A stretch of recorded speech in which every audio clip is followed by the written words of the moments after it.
E aí, pessoal, tranquilo? Vamos dar continuidade então à nossa leitura, né? Do Memórias Quase Póstumas de Machado de Assis. Lembrando que eu não vou ler tudo não, né? Estou aqui só para a gente explicar alguns pontos, dar algum direcionamento, mas vocês que vão ter que ler, né? Senão, né, eu vou acabar lendo o livro para vocês. Não é isso, a ideia não é essa. A ideia é que vocês leiam o livro. Vamos dar continuidade aqui.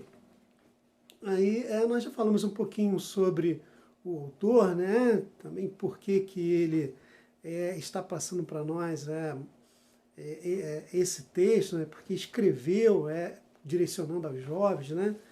Vimos ali que ele ressalta que escreveu sobre Machado de Assis não foi somente por ele ser o escritor que um dos maiores escritores em língua portuguesa. Não foi só por isso, né? Ele destaca também a questão da vida de Machado. Num momento em que nós somos tão carentes, né, de heróis e tal, Machado aparece como uma pessoa que é um grande exemplo de vida, né?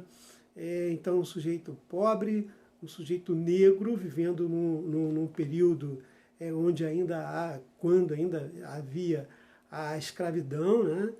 E nem por isso ele se sentou aí nessa questão de ser doente, de ser pobre, de ser negro, para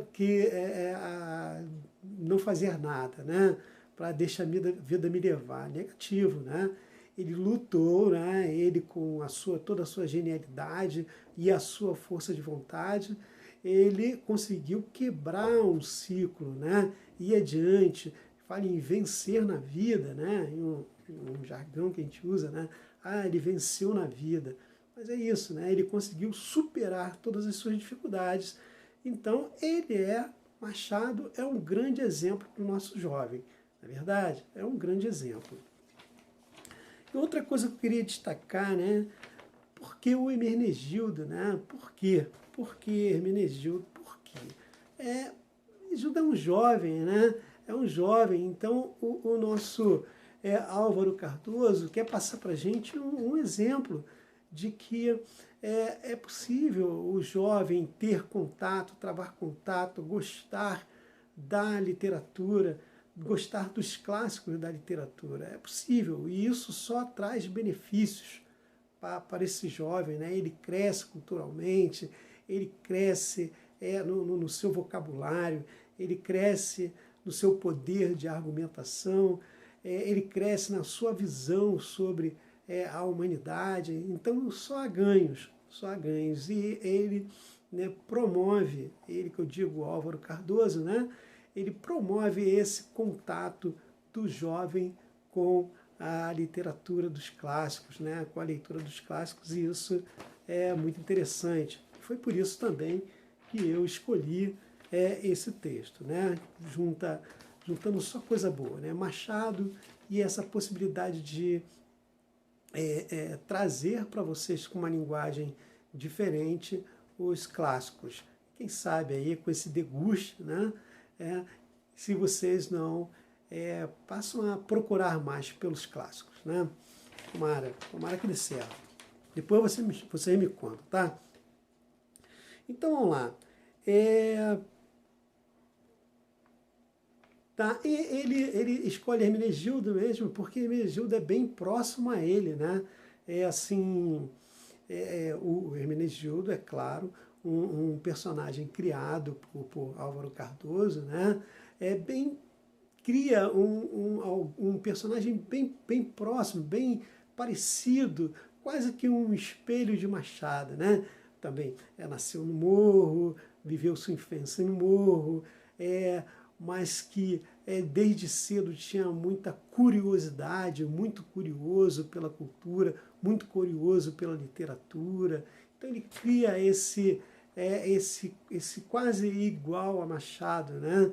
Alguns detalhes, é claro que não tão igual, mas ele aproxima esse personagem, e é esse personagem que a esse personagem que caberá a leitura das memórias quase póstumas de Machado de Assis.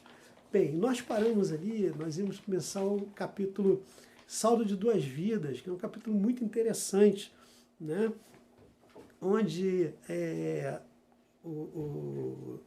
o Álvaro Cardoso, né, propõe ali uma comparação da vida de Machado de Assis, com a vida de um dos seus personagens mais intrigantes, mais interessantes, mais famosos, né?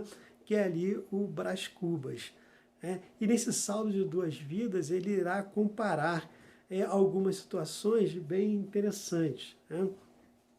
Eu vou ler aqui um pouquinho, destacando o seguinte: essas letras que aparecem aqui, vocês não conhecem, mas datilografadas, né? São letras como se fossem escritas à máquina de escrever.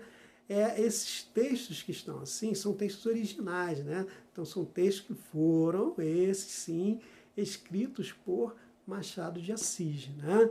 E são transcritos dos seus originais. Aqui no caso, essa primeira transcrição aqui é de Memórias Póstumas de Brás Cubas.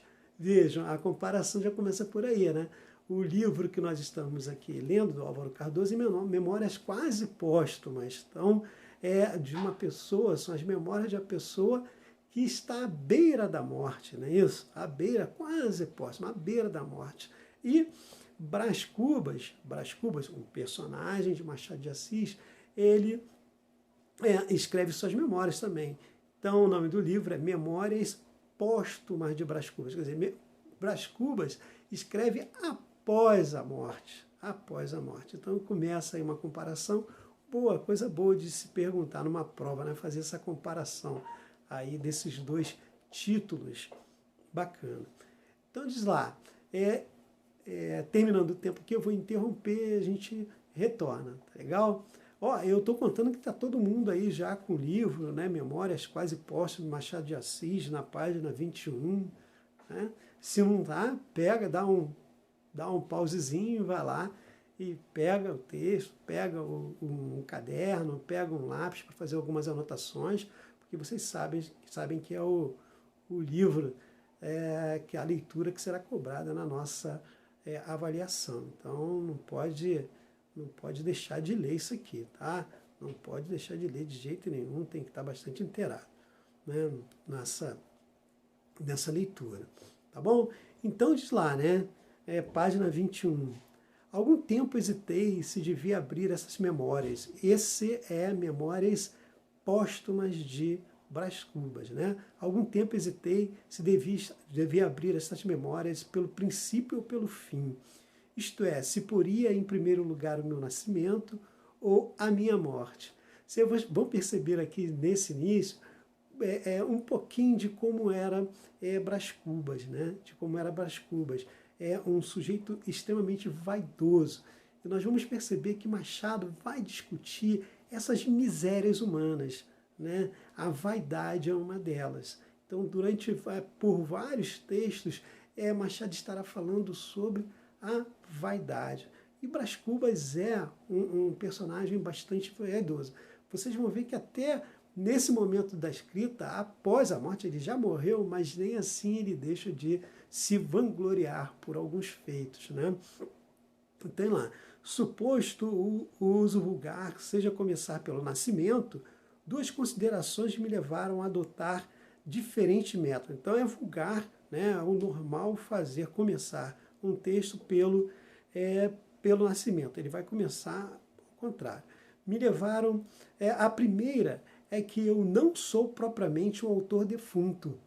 Eu não sou propriamente um autor defunto, mas um defunto autor, para quem acampa foi outro berço. Guardem isso, né? Ele não é um autor defunto. Ele se sente um defunto autor. Na volta a gente discute um pouquinho sobre isso aí.